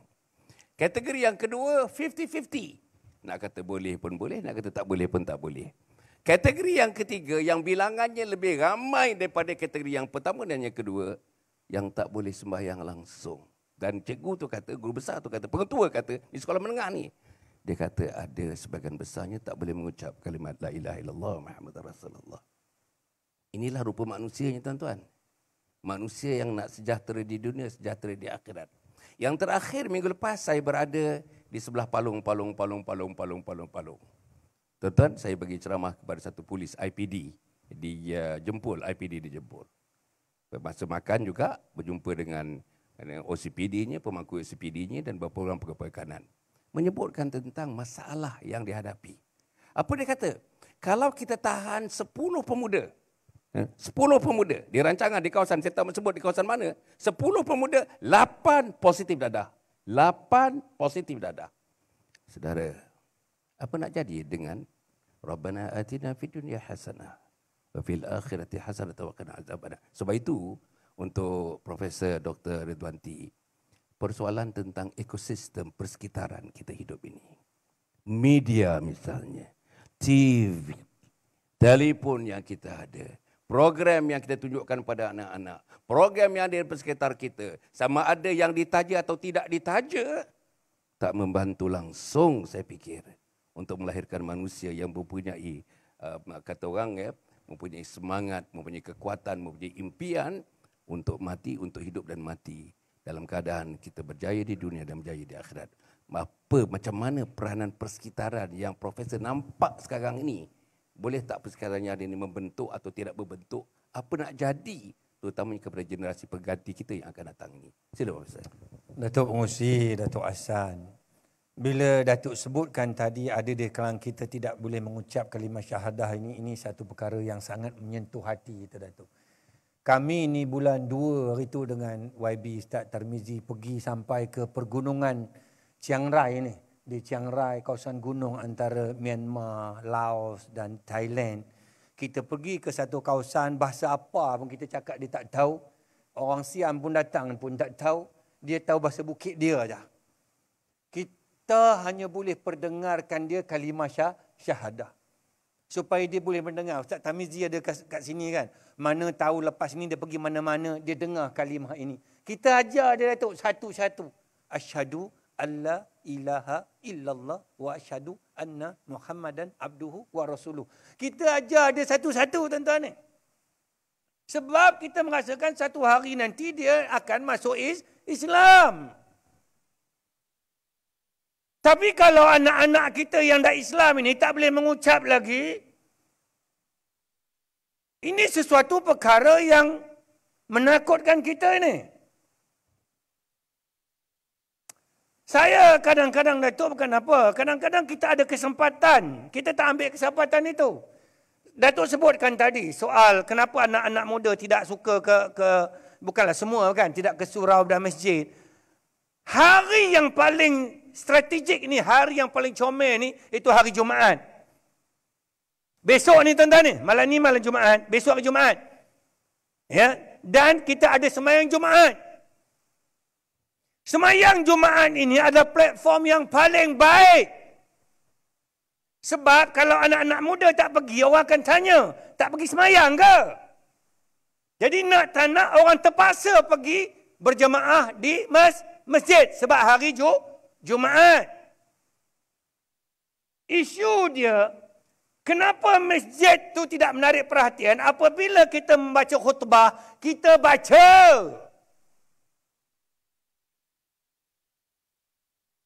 Sebab emosi manusia ni bila bercakap, dia ada 3 perkara asas. Bila tuan-tuan nak menarik perhatian orang, dengar apa yang kita cakap, dalam seni bercakap, dia ada 3. Saya ingat lagi apabila Datuk Hassan Ali dulu, selain daripada berforum perdana, dia berkhutbah, bukan baca khutbah, di Masjid Mujahidin. Ketika itu masjid itu penuh orang, tuan-tuan. Anak-anak muda berpusu. Sama juga kalau tuan-tuan buat carian khutbah, paling diminati orang. Khutbah Jumaat yang paling mendapat sambutan, contohnya. Walaupun kita ada khutbah secara live di Masjid Negara dan sebagainya, carian, kalau tuan-tuan tengok dalam YouTube, carian khutbah yang disukai, yang menjadi carian, yang menjadi orang tengok banyaklah. Antaranya khutbah negeri Datuk Syahidah.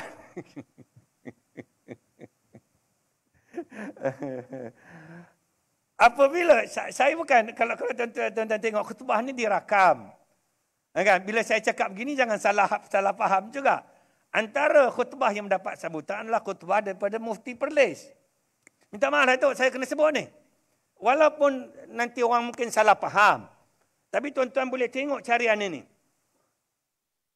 Kenapa dan mengapa khutbah itu menarik perhatian? Sebab dia bercakap daripada hati dia. Teks itu sebagai panduan. Betul lah.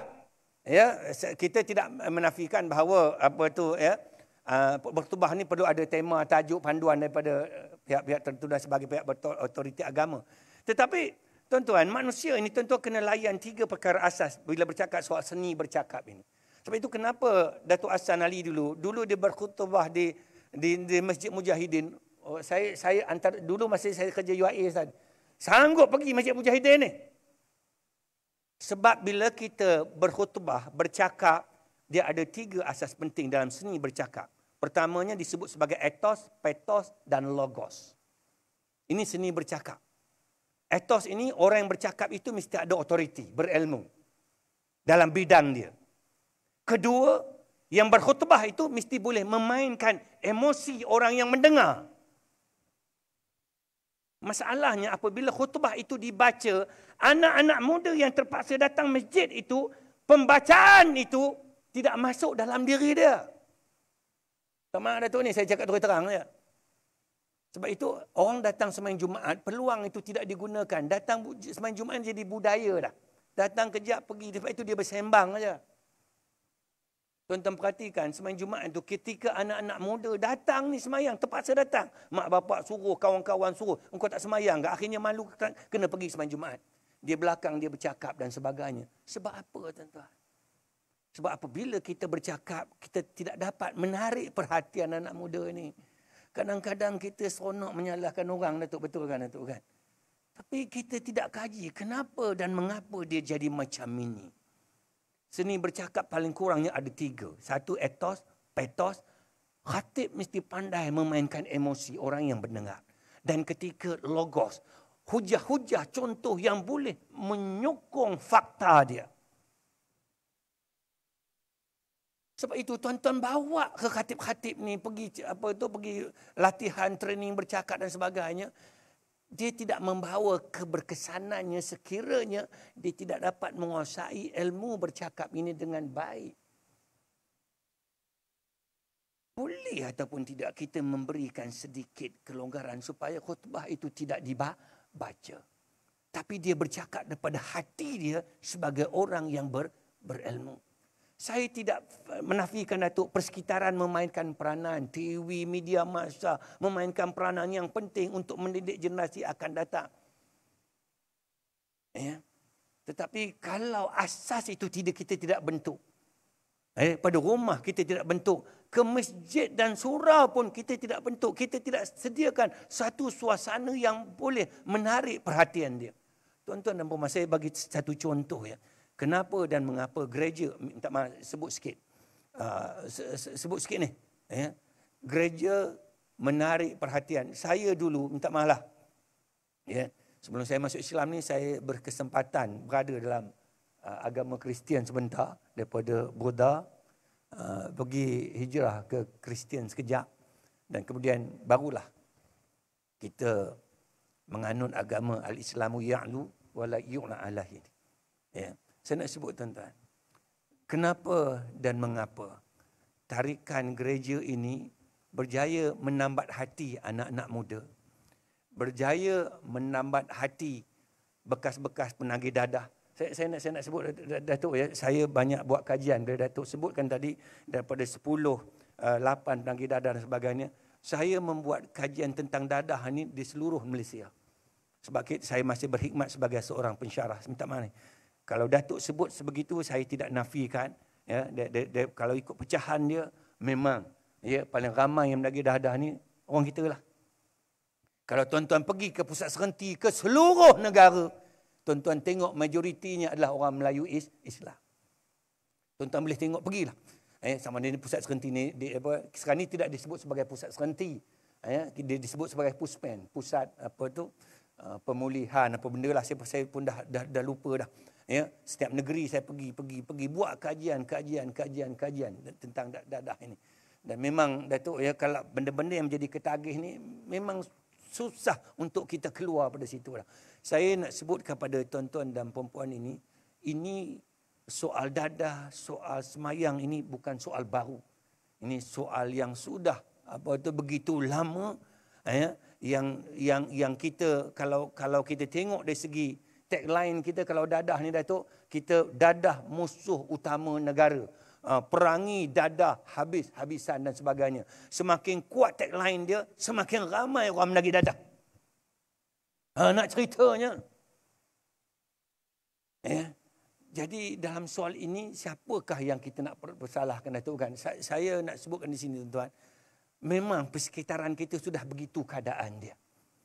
Yang kita minta hari ini, kita pohon pada hari ini, hentikan berpolitiking yang terlampau banyak, fokuskan kepada apa kerja utama yang perlu kita buat pada hari ini, terutamanya saya nak sebutkan ya, peluang-peluang yang paling baik kita gunakan, terutamanya ketika pada hari Jumaat ini. Ketika mana semua anak-anak kita berkumpul, sama dia suka, tak suka. Dia kalau dia tak suka pun dia akan menyuruh jauh pada orang. Kalau tidak, orang akan tegur. Ambil peluang ini, gunakan dengan sebaik-baiknya. Sebagaimana gereja buat minta tuan-tuan. Gereja ni bukan saja itu. Saya nak sebutkan ni, faktor relapse. Faktor maknanya yang orang yang keluar, yang berjaya dipulihkan, ya, dan tidak relax balik, tidak jatuh balik. Saya nak sebut pada tuan-tuan ni, kajian saya sampai masuk ke pusat pemulihan dadah untuk Kristian, saya pergi juga Kristian Buddha dan sebagainya. Apabila mereka berjaya mendekatkan gereja dengan anak-anak muda ni, tuan-tuan tahu bagaimana program gereja itu disusun. Tuan-tuan tahu bagaimana program itu, program gereja itu, dari segi ceramahnya, dari segi disiplinnya, disusun dengan begitu baik sehingga boleh menarik perhatian anak muda ini, dan sehingga akhirnya mereka ni pula yang menjadi, yang akhirnya menjaga gereja-gereja sebegini. Maknanya kalau di pusat pemulihan itu, cara disiplin yang mereka buat itu, akhirnya mereka yang menjadi pusat pemulihan. Itu berasaskan kepada agama masing-masing. Saya nak sebut, mereka dibentuk dan diasuh mengikut acuan yang dapat menarik perhatian anak-anak muda ini, sehingga anak-anak muda itu berminat duduk di situ dan seterusnya menguruskan pusat pemulihan itu mengikut acuan mereka. Sebab itu saya pohon dalam soal ini, tuan-tuan dan puan-puan sekalian. Umat Islam sebenarnya, Datuk, sudah berada dalam keadaan yang tenat sebenarnya. Kalau mengikut kajian dan sebagainya, dadah satu hal, Datuk. Lain-lain pun banyak lagi, ya. Tapi dadah ni dia sangat bahaya sebab dia melibatkan ketagihan, dan apabila saraf otaknya rosak, dia boleh bertindak di luar batasan sehingga membunuh mak bapak dia sendiri dan sebagainya. Saya mohon, ya, tuan-tuan dan puan, ya, kita ada satu acuan yang sangat baik, sangat indah, bagaimana yang kita bincangkan pada malam ni soal kesejahteraan dunia dan akhirat ini. Kedah sejahtera untuk semua. Kalau itu tagline dia, kalau tidak silap saya, kan. Kalau satu lagi, merakyatkan sejahtera untuk semua ini, ya, resepinya sudah ada di tangan kita. Cuma kita nak guna ataupun tidak ketika saat-saat, ya, orang-orang ini memerlukan kita. Ya, kalau kita boleh buat, ya, bila kita berceramah, berkhutbah dan sebagainya, ada paling kurang 3 ini, ethos, pathos dan logos ini, kita mainkan emosi-emosi ini sedikit sebanyak, Datuk. Langkah permulaan untuk menjinakkan anak muda mendekati masjid, memahami Islam secara syumul ini, mudah-mudahan persekitaran yang sekarang ini. Saya nak sebut, tuan-tuan, apabila Zig Ziglar dia menulis sebuah buku. Ini last kali lah saya nak bercakap, Datuk. Zig Ziglar ni seorang pakar motivasi pada Amerika. Seorang yang kuat Kristian. Dia menulis satu buku yang bertajuk Staying Up, Up, Up, Up in a Down, Down, Down World. Kemudian dia tulis lagi buku Raising a Positive Kid in a Negative World. Dia kata, jangan harap persekitaran kita akan menjadi lebih baik dengan kemajuan sains dan teknologi. Dia akan semakin mencabar, semakin buruk dan semakin buruk. Ya, manusia akan terus, kalau tidak dipantau, tidak ada asasnya, manusia akan lebih teruk daripada haiwan nanti. Dia kata, cara untuk menyelamatkan manusia ini, dia sebut itu. Tuan-tuan, cari 2 buku ini, Staying Up, Up, Up, Up in the Down, Down, Down World, dan Raising a Positive Kid in the Negative World. Dia kata caranya tidak ada lain melainkan mereka kena kembali kepada agama masing-masing. Dalam konteks dia sebagai agama Kristian ini, dia kata rujuk kepada agama Kristian. Tuan-tuan dan perempuan, malam ini kita bercakap kesejahteraan dunia dan akhirat dalam konteks agama kita ini. Mana mungkin saya berada di pentas ini kalau Islam tidak berjaya membawa hasanah di dunia dan hasanah di akhirat. Tak mungkin saya akan berada bersama tuan-tuan dan puan-puan. Kalau kesejahteraan yang kita nak ini tidak membawa kepada kedua-dua ini, dunia dan akhirat, lebih baik saya bergelumang dengan cara hidup saya dulu.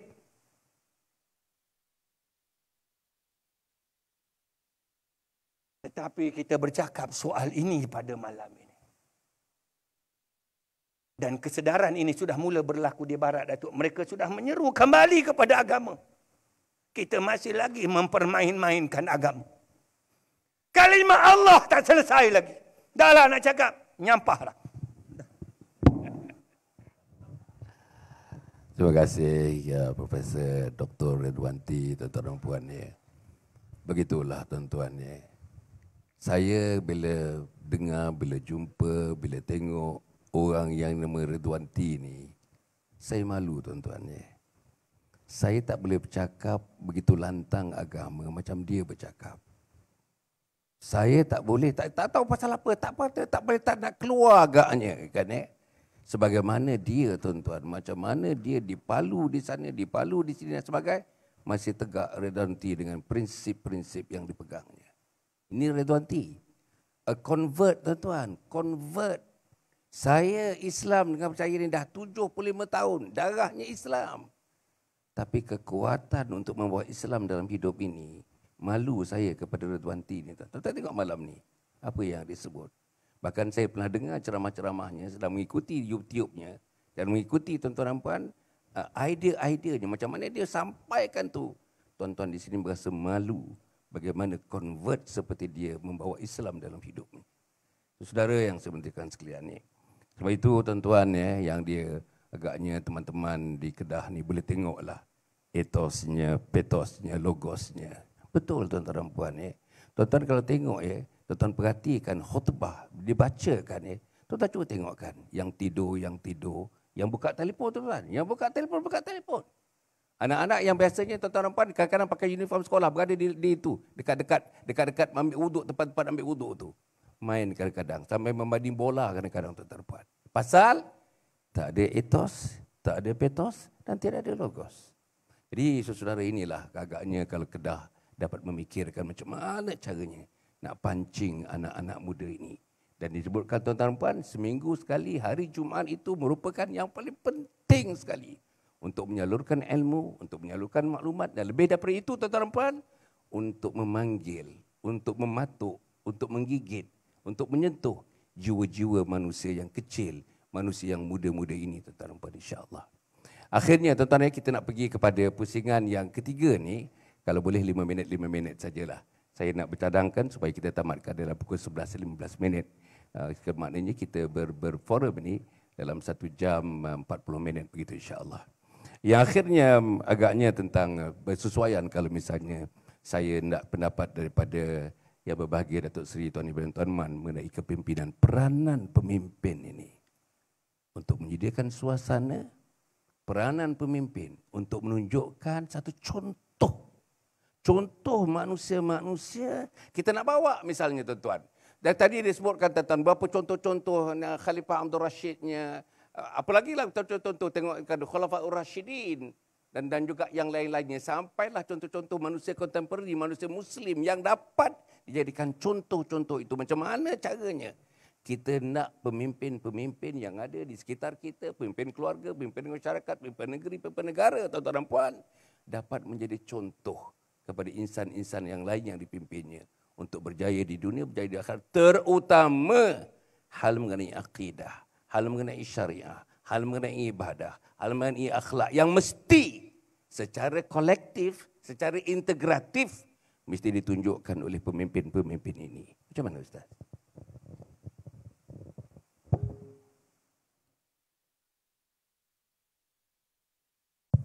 Bismillahirrahmanirrahim. Terima kasih. Dalam masa 5 minit ini saya nak simpulkan bahagian ini. Ada suatu kata-kata hukama, an-nas ala dini mulukihim. Ini bukan hadis Nabi. An-nas ala dini mulukihim, manusia akan ikut corak hidup pemimpinnya. Ya. Dan kalau kita lihat, Quran juga menyebut demikian. Ya ayyuhallazina amanu qu anfusakum wa ahlikum nara. Orang beriman, selamatkan diri kamu dan selamatkan keluarga kamu daripada api neraka Allah Ta'ala. Pemimpin, ibarat kata Sayyidina Ali bin Abi Talib, pemimpin ini seumpama seorang ayah yang sayangkan anaknya, yang bimbang akan anaknya dan menjaga anaknya. Seorang ayah, dia bimbang kalau anaknya tak makan. Tapi Nabi lebih bimbang umatnya makan yang haram. Seorang ayah bimbang kalau sekiranya anak tak ada tempat kediaman. Tapi Nabi lebih bimbang kalau umat dia berteduh dalam durhaka dan maksiat pada Allah.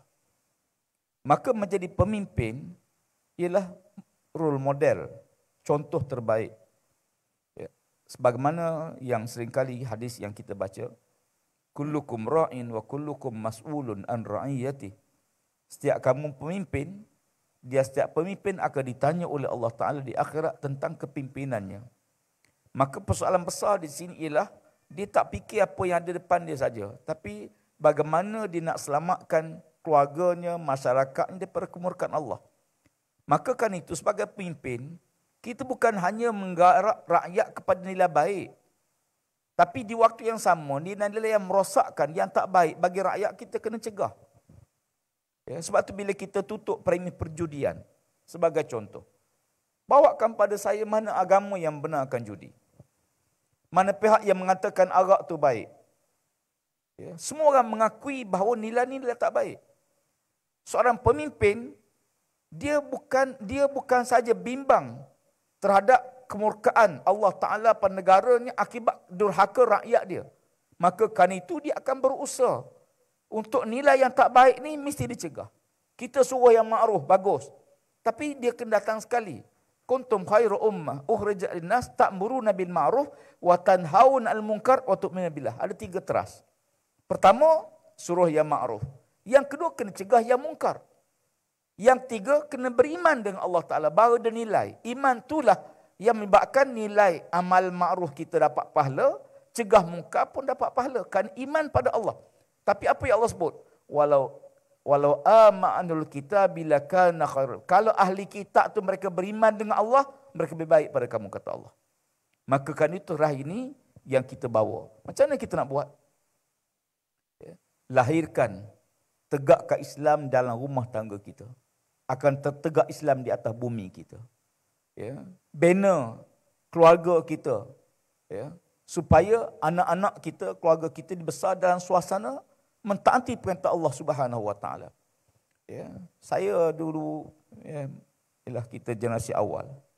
Pagi-pagi lepas subuh ni, kalau kampung saya di Batu Balak Jerantuk tu, lepas subuh kan balik berjalan kaki daripada masjid, hampir setiap rumah akan bergema baca Quran. Hampir setiap rumah baca Quran. Ya. Mana-mana rumah yang tak bunyi Quran, orang kata ini anak pemalas, macam-macam. Ya. Semua hampir setiap rumah baca Quran. Hari ini kadang-kadang kita hilang Al-Quran. Ya. Masa kita kadang-kadang banyak dihabis kepada benda yang tidak banyak mendatang manfaat. Ya. Min husnil islamil mar'i tarkuhu ma la ya'ni. Setengah daripada keindahan Islam itu, kata Nabi, kamu tinggalkan benda yang tidak mendatang manfaat untuk kamu. Maka kan itu, dalam proses pendidikan, ayah jadi ketua, pemimpin dalam masyarakat. Doa yang Allah ajar pada kita, Rabbana hablana min azwajina wa zurriyatina qurrata ayun waj'alna lil muttaqin imama. Ya Allah, ya Tuhan kami, kurniakanlah bagi kami isteri, pasangan-pasangan hidup kami, zuriat keturunan kami yang menunjukkan mata kami bila melihat mereka, dan jadilah kami pemimpin kepada hamba-hamba yang bertakwa. Apa maknanya? Maknanya kalau tuan-tuan nak jadi suami kepada isteri yang bertakwa pada Allah. Kalau tuan-puan nak jadi ibu, biar ibu kepada anak bertakwa pada Allah. Kalau tuan-tuan jadi pemimpin, biar pemimpin pada rakyat bertakwa pada Allah. Maka tanggungjawab ini berat, besar. Sebab itu dikena mari dalam bentuk jamaah. Tak boleh bersendirian. Tak ada kekuatan kita. Gelombang kekuatan musuh ini besar. Hawa nafsunya, syaitannya dan pengaruh-pengaruh yang besar. Maka kita kena secara jamaah. Sebab itu kata Nabi, alaikum bil jamaah. Wa man kharaja anil jamaati qaida shibrin faqad habtatal Islam fi unuki. Ikat diri kamu dengan jamaah Islam. Siapa yang keluar pada jamaah walaupun sejengkal, sama dia buat ikatan Islam pada tengkuknya. Tuan sekalian, Huzaifah al-Yaman, ya, sahabat Nabi, ya, dalam hadis riwayat Bukhari dan Muslim, dia bertanya Nabi. Dia kata orang lain jumpa Nabi tanya kebaikan. Tapi aku jumpa Nabi, aku tanya keburukan. kerana aku bimbang keburukan tu kena pada aku. Dia mari jumpa Nabi, ditanya keburukan. Ya Rasulullah, dulu kami zaman jahiliyah. Ya, zaman durhaka pada Allah, syirik pada Allah. Kemudian datang kebaikan pada kami. Ya, kebaikan Islam datang pada kami. Ya Rasulullah, apakah lepas kebaikan ini akan ada keburukan? Nabi kata, ya. Akan ada keburukan.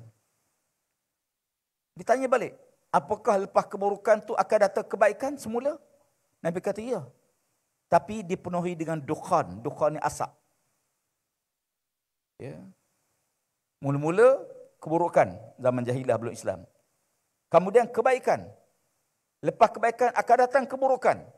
Lepas keburukan datang kebaikan. Nabi kata ya. Tapi keburukan yang disaluti oleh dukhan. Debu dan asap. Dia tak faham. Apa makna ya Rasulullah? Nabi kata waktu itu akan muncul di kalangan pemimpin-pemimpin yang tidak lagi mengikut apa yang dibawa oleh Nabi SAW. Tidak lagi pegang dengan apa yang Allah perintahkan. Kamu kenal mereka, mereka menyuruh keburukan. Kamu ingkar. Ya. Orang beriman. Dia mengarah kepada keburukan. Kamu ingkar. Ya. Ya Rasulullah, lepas tu apakah ada selepas kebaikan tu keburukan? Nabi kata ya. Ada keburukan di mana akan muncul orang yang menyeru kepada kemurkaan Allah Subhanahu wa taala. Menyeru kepada neraka Allah dalam hadis sebut. Menyeru kepada neraka Allah Subhanahu wa taala. Dia buat maksiat dan dia ajak orang lain buat maksiat macam dia. Hari ini LGBT sebagai contoh. Bukan saja dia mendaratkan, mempromosi LGBT. Kita tak larang penyanyi, artis mana mari. Dia tapi bila mari untuk mempromosi kemungkaran, dia mengundang murka Allah Ta'ala. Mengundang bala Allah Subhanahu wa taala. Habis apa nak buat ya Rasulullah? Nabi kata, hendaklah kamu ikat di kamu dalam jamaah Islam dan kepimpinan Islam. Huzaifah tanya, bagaimana kalau sekiranya waktu itu tak ada pemimpin Islam dan tak ada jamaah Islam? Tak ada. Tak ada orang nak bawa masyarakat kepada Islam. Tak ada pemimpin nak dorong masyarakat kepada Islam. Nabi kata, hendaklah kamu keluar. Tinggalkan masyarakat kamu, lari ke bukit. Makanlah apa yang ada hingga kamu mati dalam keadaan itu. Mautatum fi ta'atillah khairum min hayatin fi maksiatih. Kamu mati dalam mentaati perintah Allah lebih baik daripada kamu hidup dengan durhaka pada Allah Subhanahu wa taala. Jadi pentingnya kepimpinan. Sekarang jangan tengok orang saja, kita tengok kita sebagai pemimpin yang kita boleh buat, kita buat terus. Ya, insya-Allah kita doa pada Allah Taala negara kita, negeri Kedah ini terus dipimpin, dinaungi oleh kepimpinan yang mendekatkan rakyat pada Allah Subhanahu wa taala, dan kita doakan negara kita juga mendapat rahmat Allah Subhanahu wa taala dengan kepimpinannya menjadi sebuah negara baldatun thayyibatun wa rabbun ghafur. Insya-Allah wallahu alam. Terima kasih ya Datuk. Alhamdulillah tuan-tuan dan puan ya. Itulah yang akhir daripada Datuk, dan kita nak dengar sekarang ni, saya pun tak mengulas panjang lagi daripada Profesor Dr. Irwanti. Tadi doktor ada menyebutkan tentang umat Islam kini berada dalam keadaan tenat. That was the word used. Tenat, tuan-tuan.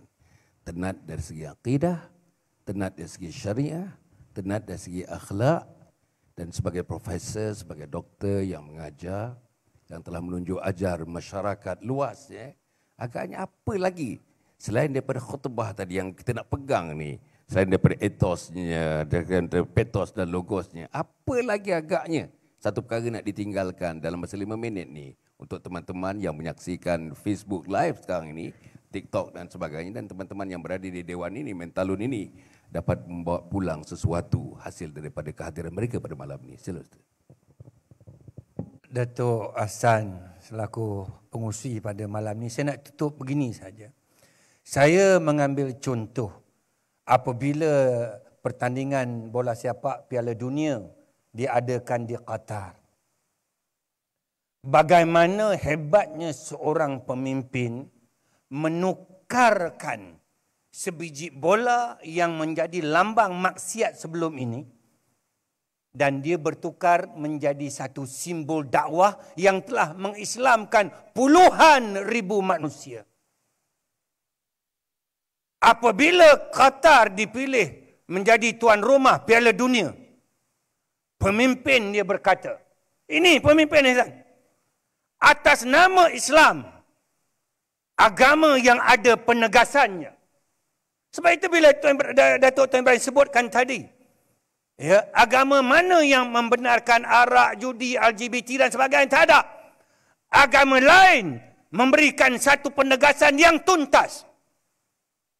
Sebab itu apabila Qatar dipilih menjadi tuan rumah bola sepak Piala Dunia pada November 22 tahun lepas, seluruh dunia sinis dengan pendirian Qatar. Kalaulah Piala Dunia itu diadakan di Malaysia, contoh, agak-agak pemimpin kita berani tak melakukan ketegasannya seperti mana pemimpin Qatar. Datang ke negaraku, tak boleh ada kempen arak, kempen judi, LGBT. Ini ketegasan Qatar ni tuan-tuan ni. Negara kecil yang ada hanya 450,000 saja.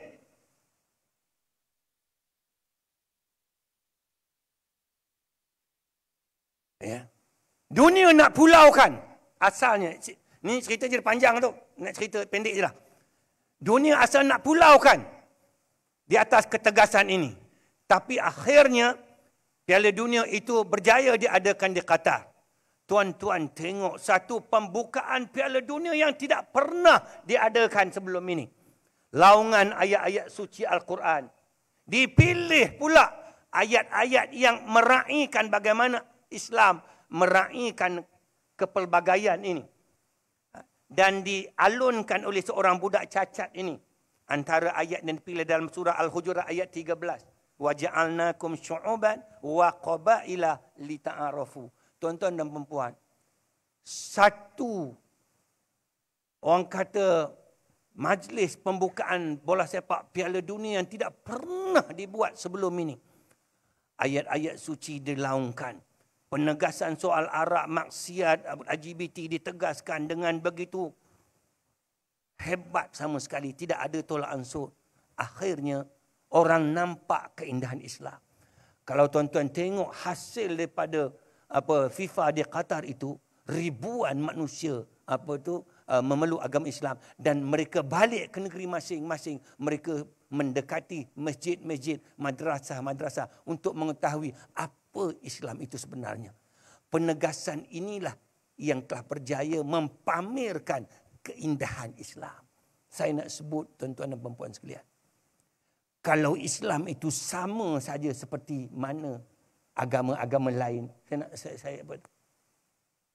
saya dah sebut tadi, mana mungkin saya berada di pentas ini. Tetapi disebabkan oleh penegasan ini, dan penegasan ini pun ada pada agama-agama lain. Sebab itu, bila Kedah kata siapa nak main judi pergi ke Pulau Pinang. Contoh, betul tak? Siapa nak tikam ekor, pergi ke Pulau Pinang. Itu satu pernyataan yang baik itu. Nak menguji sejauh mana orang bukan Islam benar-benar memahami agama dia. Sebab agama dia, kalau tuan-tuan tengok, saya bercakap ni sebab saya pernah berada di situ, tuan-tuan. Agama mana yang menghalalkan judi ni? Bagi tahu, tengok. Penegasan ini ada pada setiap agama masing-masing. Cuma kita nak ataupun tidak melakukan penegasan ini. Kalau tuan-tuan benar-benar lakukan, orang akan nampak keindahan itu.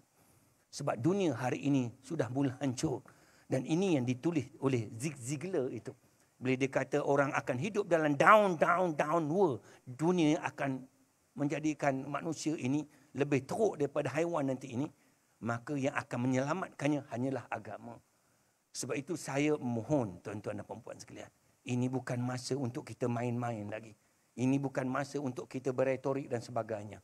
Ini masa untuk kita melakukan penegasan. Dan kalau tuan-tuan tengok, ambil contoh Qatar ni, saya tabik Datuk. Sehingga ke hari ini pengaruhnya melebar ke seluruh dunia. dan keindahan Islam itu dapat dilihat disebabkan oleh penegasan ini. Itu saja Datuk yang saya dapat sampaikan. Terima kasih. Assalamualaikum warahmatullahi wabarakatuh. Terima kasih ya Profesor. Tuan-tuan tengok ya bila dia angkat tangan tadi. Menggeletar tangan dia tuan-tuan ya. Menggeletar.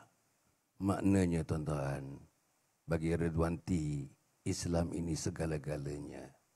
Allah segala-galanya. Rasul segala-galanya. Iman segala-galanya.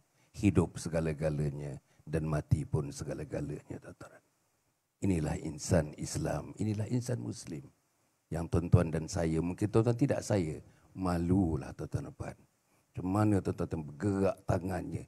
The hand was shivering tuan-tuan.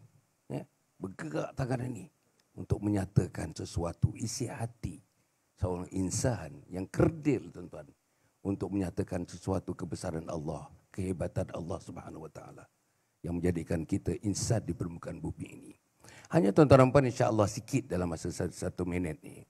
Tuan-tuan, dalam keadaan ketenakan, tenatnya manusia Muslim dunia sekarang ni, termasuk di Malaysia ni, termasuk di mana-mana tuan-tuan dan puan, saya bersama dengan teman-teman tuan-tuan dan puan ya, sedang mengusahakan satu tempat di negeri Pahang ya, tempat Tuan Bahim Tuan Man ni tuan-tuan, namanya Kampung Lebu.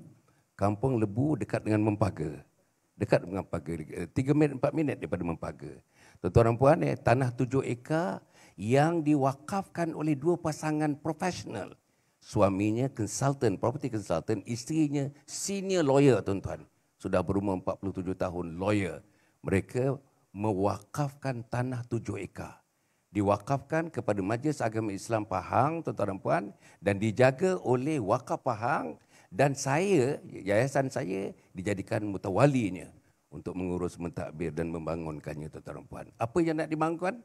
Namanya Kompleks Anjung Husnul Khatimah. Apa dia Kompleks Anjung Khatimah?